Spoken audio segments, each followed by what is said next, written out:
প্রিয় দর্শক, নতুন একটা ভিডিওতে আপনাদের সবাইকে আমন্ত্রণ। এই ভিডিওতে আমাদের দেশের শিল্প সংস্কৃতি, সঙ্গীত, নাটক যা আছে, তারপরে হচ্ছে নৃত্যকলা, ভাস্কর্য শিল্প, অভিনয় শিল্প, চলচ্চিত্র, নাটক, মঞ্চ নাটক যা কিছু আছে সমস্ত কিছু নিয়েই কথা বলতে চাই। এবং এর ভিতরে আমাদের যে বৈপরীত্য কাজ করে এবং আমরা মানসিকভাবে যে সেগুলোকে গ্রহণ করতে পারি না, কিন্তু আমরা করি, কিন্তু মানসিকভাবে আমরা গ্রহণ করি না। জীবনের একটা পর্যায়ে সেগুলোকে আমরা অস্বীকার করি। আমরা অতীতে যা করেছি, কেউ নাটক করেছে, কেউ সঙ্গীত করেছে, কেউ চলচ্চিত্র করেছে, কেউ ভাস্কর্য বানিয়েছে, কেউ ছবি এঁকেছে, কেউ ফটো তুলেছে, আমরা সেটাকে অস্বীকার করি। আমাদেরকে সেইভাবেই তৈরি করা হয়। সেই বিষয়গুলো নিয়ে একটু কথা বলতে চাই। প্রথমে আসি, আমাদের জুলাই জাদুঘর হয়েছে, জুলাই অভ্যুত্থান স্মৃতি জাদুঘর। ভাস্কর্যের বিরুদ্ধে, মূর্তির বিরুদ্ধে, ছবির বিরুদ্ধে, ছবি তোলার বিরুদ্ধে, ফেসবুকের বিরুদ্ধে, ইউটিউবের বিরুদ্ধে হেন কোনো কথা নাই যেটা আমাদের আলেম সমাজ বলে নাই। আমাদের নবী করিম সাল্লাল্লাহু আলাইহি সাল্লামের উপমা দিয়ে বলতেন, এবং বলে এখন বৈপরীত্যটা কি সেটা তো আপনারা বুঝতে পাচ্ছেন। আওয়ামী লীগের সময়ও বিভিন্ন ওয়াজ মাহফিলে আওয়ামী লীগও সেগুলো বন্ধ করতে চেষ্টা করেনি। এটারও নানান কারণ আছে, যে বন্ধ করতে চেষ্টা করলে কয়েকজন হুজুরকে তাদের অকাজের জন্য, তাদের বেফাঁস কথাবার্তার জন্য জেলে নিয়ে গেছিল। এটা নিয়ে বলা হচ্ছে ইসলামকে ধ্বংস করে দিচ্ছে, আলেম ওলামাদের উপর হামলা মামলা। তার আলেম ওলামা অপরাধ করলে সেটা হামলা মামলা হবে না, কারাগারে যেতে হবে না। কি ধরনের অশ্লীল নেতিবাচক কথা বলে। এবং এই ভাস্কর্য, আমি ওই দিকে আর যাচ্ছি না। কাজে আওয়ামী লীগ সরকারও সমঝে চলেছে, ওদের সাথে আঁতাত করে চলার চেষ্টা করেছে, কিন্তু তারা শেষ পর্যন্ত আর আওয়ামী লীগকেই রাখে নাই। এটাই নিয়ম, এটাই করে। কাজেই আমরা আমাদের যে প্রগতিশীল, যার যার ধর্ম তার, যার যার ধর্মীয় কাজ সে পালন করবে। এখানে আমরা কোনো বাধাও দেব না, কাউকে বাধ্যও করব না যে তুমি এটা করতে পারবা না, অথবা তোমাকে ওইটা করতেই হবে, আমরা বাধ্য করব না। যাই হোক, ভাস্কর্য, তারপরে মূর্তি, এগুলোর বিরুদ্ধে মামুনুল হকরা যে হুঙ্কার দিয়েছে, আব্বাসী হুজুরা যে হুঙ্কার দিয়েছে, আহমদুল্লাহ হুজুরা যে হুঙ্কার দিয়েছে, আরো যারা আছে প্রত্যেকে যে হুঙ্কার দিয়েছিল, এবং ইয়াং জেনারেশনের মগজ মস্তিষ্ক যে এই কথাগুলো ঢুকিয়ে দিয়েছিল, এগুলো হারাম পাপ, সেই অবস্থায় এখন তারা আছে। এই আমাদের দেশের শিল্প সংস্কৃতির কোনো উন্নতি নেই কেন? এই যে ভাস্কর্য বানায়, যে ঢাকা ইউনিভার্সিটিতে হয়তো ভাস্কর্য শিল্পের উপর পড়াশোনা করে, মূর্তি বানায়, পেইন্টিং করে, ছবি আঁকে বা ফটো তোলে, এক পর্যায়ে সে বলতে বাধ্য হয় আমি অতীতে পাপ করেছি, আমি এগুলো আর করবো না। কারণ ওই পাপবোধ মাথার ভিতরে কাজ করে। হুজুররা, ইসলামী বক্তারা যেভাবে বলে থাকেন, কিন্তু তারাই ছবি উঠায়, তারাই মোবাইল ব্যবহার করে, তারাই ফেসবুক ব্যবহার করে, তারাই ইউটিউব ব্যবহার করে, তারাই এখন ভাস্কর্য বানায়, তারাই দুনিয়ার বেদাত কাজ করে। বেদাত, সমস্ত কিছু বেদাত। আমাদের সেনা প্রধানও এখন বেদাত নিয়ে ব্যাখ্যা দেন। সারা বাংলাদেশটাই তো বেদাত। বাংলাদেশের ভিতরে যা কিছু হচ্ছে সমস্ত কিছু বেদাত। উনি তো আরো সুনির্দিষ্টভাবে বলেছেন, নামাজে বেদাত, মোনাজাতে বেদাত। তো কই যাবেন, কি করবেন? এই সেনাপ্রধানও কয়দিন পরে বলবো আমি যে সেনাপ্রধান ছিলাম, বা আমি যে বাংলায় লেখাপড়া করেছি, পাপ করেছি, আমার আরবি পড়া উচিত ছিল, মাদ্রাসায় পড়া উচিত ছিল। মাদ্রাসায় কি পরিমাণে বলাৎকার হচ্ছে সেটা দেখেন। যারা এগুলোর বিরুদ্ধে বলেন তারা সেটা বেশি করেন। বৈপরীত্যটা দেখেন। আচ্ছা, তো ভাস্কর্যের বিরুদ্ধে মামুনুল হকদের হুঙ্কার এখন কি আছে? এখন ভাস্কর্যের সাথে ছবি তোলে, তারা ভাস্কর্যের সৌন্দর্যের উপর প্রতিবেদন করে। এই হলো মুনাফিকি। কাফের এক জিনিস, মুনাফেক আরেক জিনিস। মুনাফেককে বোঝা যায় না, বাটপারি করে, চিটিংবাজি করে মানুষের সাথে।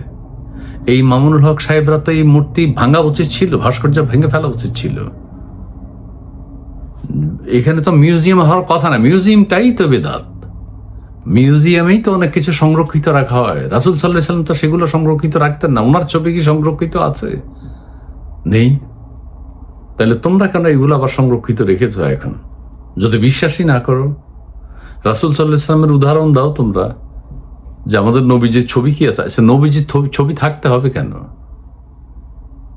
সারা পৃথিবীতে স্থাপত্য শিল্প আছে, সারা পৃথিবীতে আর্কিটেকচারাল বিভিন্ন জিনিস আছে, সারা পৃথিবীতে ইতিহাস ঐতিহ্য আছে। শুধু বাংলাদেশে আমরা এটার কোনো এখনো ঠিক করতে পারিনি। আমরা কোন পন্থী?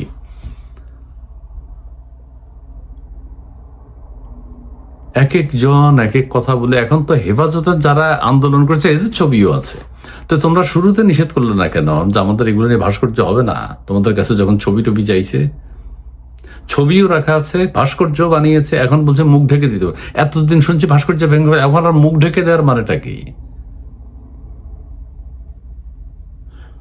ভাস্কর্য মূর্তি বানানোই তো পাপ, সেটাকে অ্যাকসেপ্ট করে কিভাবে?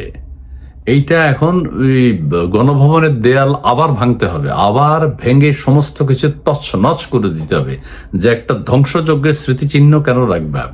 গণভবন যেভাবে ভাঙা হয়েছিল, মাছ চুরি লুটপাট, কেন এটা ভাস্কর্যে ধরে রাখবা? কেন ছবিতে ধরে রাখবা? কেন ওখানে ভিডিও প্রদর্শন হবে? কেন ওখানে গান হবে? কেন ওখানে উৎসব মুখর পরিবেশ তৈরি হবে? কেন ওই আমাদের যে বিডিআর হত্যাকাণ্ডের, আমাদের সেনাপ্রধান চাই সেটা ভেঙে দিতে পারেন যে বিডিআর হত্যাকাণ্ডের ভাস্কর্য হবে না? বেদাত, এটা তো ওনার দায়িত্বে। উনি তো এখন সেনাবাহিনী নিয়ে আবার ভাঙুক, ভাঙছেন না তো। কথা উঠতেছে, মিনমিন করে কিছু কথা বলছেন, যেহেতু তারা এখন সবাই এখনো বেঁচে আছে, তারা কি পরিবর্তন হয়ে গেছে এখন। হ্যাঁ, তাহলে ভাস্কর্য শিল্পকে মেনে নিতে হবে। ছবি, চিত্রকল্প, নাটক, সিনেমা, গান, এগুলোকে মেনে নিতে হবে। ওখানে তো গান বাজে, মিউজিক সহ, তো কেউ বন্ধ করতে বলছে? ওখানে তো আমাদের হেফাজতের হুজুরও তাই ওখানে দাঁড়ায় থাকে, মামুনুল হকও গান শুনে, আমির জামাতও গান শুনে ওখানে, আরো মাদ্রাসার ছাত্ররা ছাত্রীরা যেহেতু ওখানে গান শুনে। যাই হোক, জুলাই স্মৃতি জাদুঘর নিয়ে আর না বলি। এবার আসি আমাদের নাটক, সিনেমা, গান, বাজনা এগুলোর প্রসঙ্গে। দুঃখজনক অবস্থা বাংলাদেশের।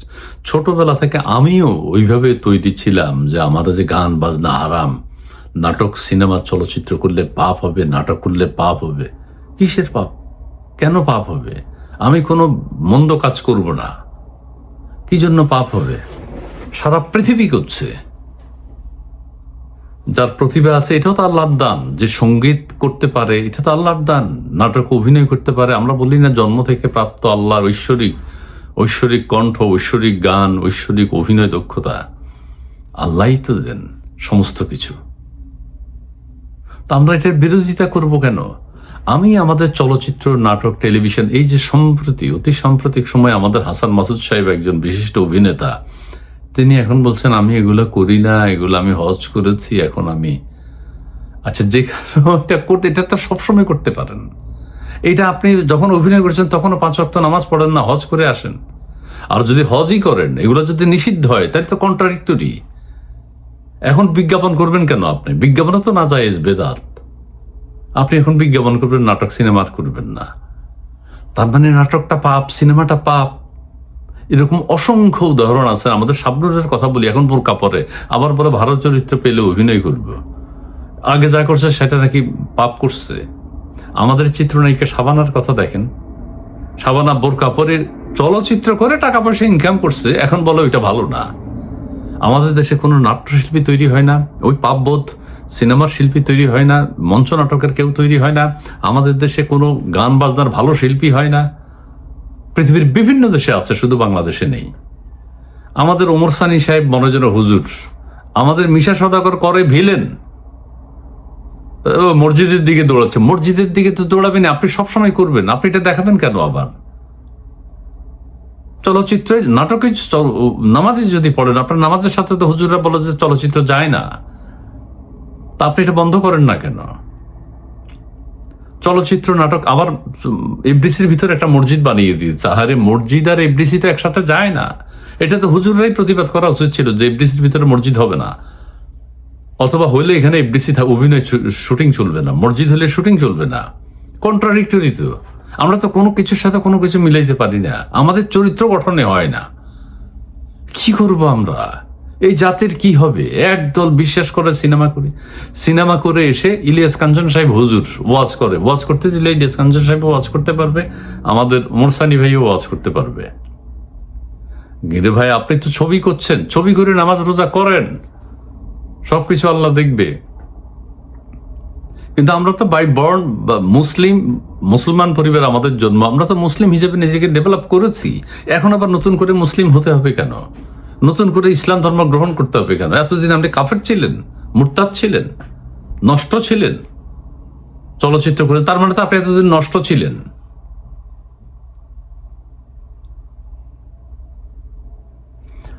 কোন নতুন শিল্পী হয় না, কোন নতুন সাহিত্যিক হয় না, কোন লেখাজোকাও পাপ। এই যে সলিমুল্লাহ খান সাহেব, উনি দেখে না মাদ্রাসায় কি পরিমাণ বলাৎকার হয়? মাদ্রাসা দেখে না? এখন মাদ্রাসা শিক্ষার পক্ষে বলে সব সময়। যে কোনো শিক্ষাই হোক, যেখানে পাপ হবে, যেখানে বলাৎকার হবে, যেখানে ধর্ষণ হবে, সেটার নিন্দা করতে হবে। বাংলা শিক্ষা হোক, ইংরেজি শিক্ষা হোক, আরবি শিক্ষা হোক। আপনারা মাদ্রাসা শিক্ষার বিরুদ্ধে বলেন না কেন? এগুলো নিয়ে যে কোনো শিক্ষার বিরুদ্ধে হতে পারে, বলতে হবে, কেউ তো কিছু বলে না। পুরো ছেলে মেয়েদের, বাচ্চাদের, মা বাবারাও কেন বাচ্চাদেরকে মাদ্রাসা দেয় আমি বুঝি না। একসাথে শুইয়া থাকে, একসাথে মাদ্রাসার খতিবরা, হুজুররা পা টিপে আরো নিচের দিকেও টিপায়, মাঝখানেও টিপায়। তারপরে বলো যে তুমি বেহেশতে যাইতে চাও, আসো। What is this? এগুলো চোখের সামনে ঘটছে অহরহ। মসজিদের ইমাম গ্রেপ্তার হচ্ছে ধর্ষণের মামলা, মসজিদের ভিতরে ধর্ষণ। সেগুলো নিয়ে কিছু হয় না। ভাস্কর্য বানাইলে পাপ হবে, চলচ্চিত্র বানাইলে পাপ হবে, অভিনয় করলে পাপ হবে, বলৎকার করলে পাপ হবে না? মসজিদের ভিতরে বলৎকার করলে পাপ হবে না? মসজিদের ভিতরে ধর্ষণ করলে পাপ হবে না? আমাদের এই যে বৈপরীত্য, আমরা কি আমরা নিজেরাই জানি না। আমাদের চরিত্র কি আমরা নিজেরা জানি না। আমরা কোন ধর্মের, আমরা কি কি পালন করবো আমরা সেটাই জানি না। একত্রে বসবাস করা, এটা তো নিয়ম।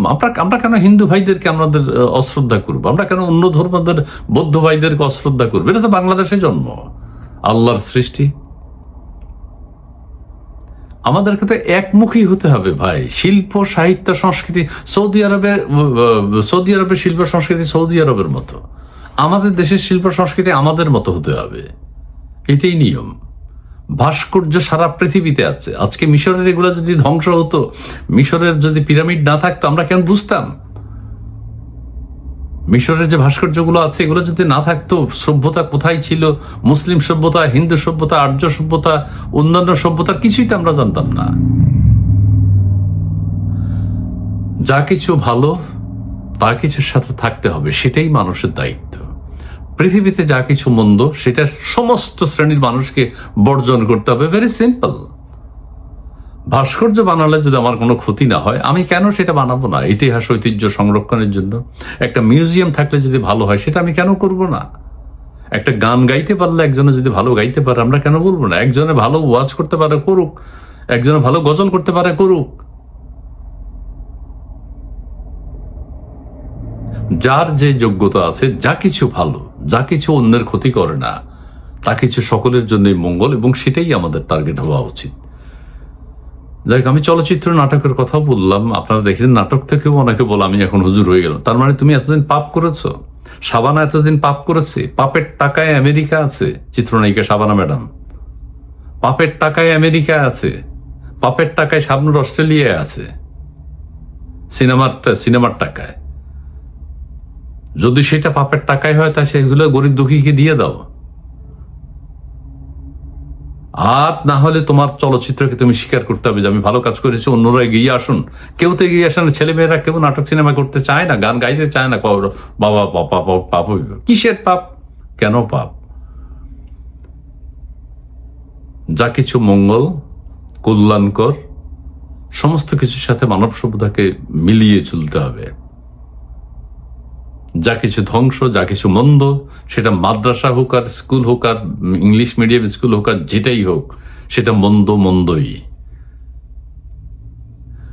প্রিয় দর্শক, ভালো থাকবেন, সুস্থ থাকবেন, সুন্দর থাকবেন। ধন্যবাদ।